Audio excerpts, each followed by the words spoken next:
আমাদের রক্ত চুষা টাকাগুলা বেগমপাড়া বেশিরভাগই হচ্ছে গিয়ে আমলা, বেশিরভাগ পলিটিশিয়ান। এখানে কিন্তু দেখেন একটা মজার বিষয় হচ্ছে কি, সব দলের লোকজনই কিন্তু এই এলাকায় থাকে, পরিবার নিয়ে তাদের বউরা থাকে, কিন্তু এখানে কিন্তু কোনো মিছিল মিটিং নাই, কোনো ঝামেলা নাই। এরা নিজেদের মধ্যে বিরাট সুসম্পর্ক, কারণ দুর্নীতিবাজরা কিন্তু একটা ব্যাপক সম্পর্ক থাকে। এই রক্ত চোষা টাকাগুলা, সব টাকাগুলা এই সব জায়গায় আসতেছে। এখানে এত নীরব, কোনো সাউন্ড নাই, কারণ আপনি সুখে বসবাস করতে পারবেন।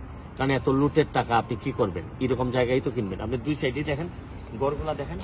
ভাগ্য ভালো হইলে কোনো বাংলাদেশের সাথে দেখা হয়ে যায় কিনা, যদিও হওয়ার কোনো কারণ নাই। এখন এরা নাকি সচেতন হয়ে গেছে, বুঝে যে এখানে লোকজন এসে ভিডিও করে। এদিকে পুরো রাস্তাটাই হচ্ছে গিয়ে, এই পুরো রাস্তাটা এলাকাটা বিভিন্ন ফাঁকে ফুঁকে এক একটা বিল্ডিং এর দাম হচ্ছে গিয়ে প্রায় 2-2.5 মিলিয়ন করে, প্রায় 16-18-20 কোটি টাকা করে হচ্ছে গিয়ে। এবং এখানে নাকি মিঠু নামের একজন আছে, 350 কোটি টাকা নিয়ে আইছিল। তার বিভিন্ন দোকান আছে, সেও এই এলাকায় কোথাও থাকে, স্পেসিফিকলি আমরা বাসা নম্বরটা জানি না।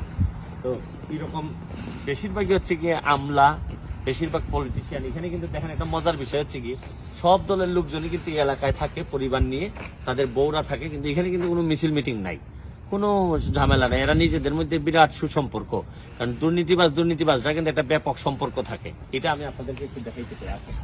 দেখা গেল তো এই যে আমাদের রক্ত চুষা টাকাগুলা বেগমপাড়া দেখতে কিরকম, এবং বেগমপাড়ায় কিভাবে মানুষ লুটপাট করে নিয়ে আইসা এই টাকাগুলা দিয়ে এইসব বড় বড় বাড়ি করে এরা। আর আমাদের এখানে আমরা কত কষ্ট করি, কম্বল পাই না, শীতের সময় কম্বল পাই না, বন্যার সময় ঘর পাই না, খাবার পাই না, কত যন্ত্রণা নিয়ে আমরা বেঁচে থাকি। চলেন।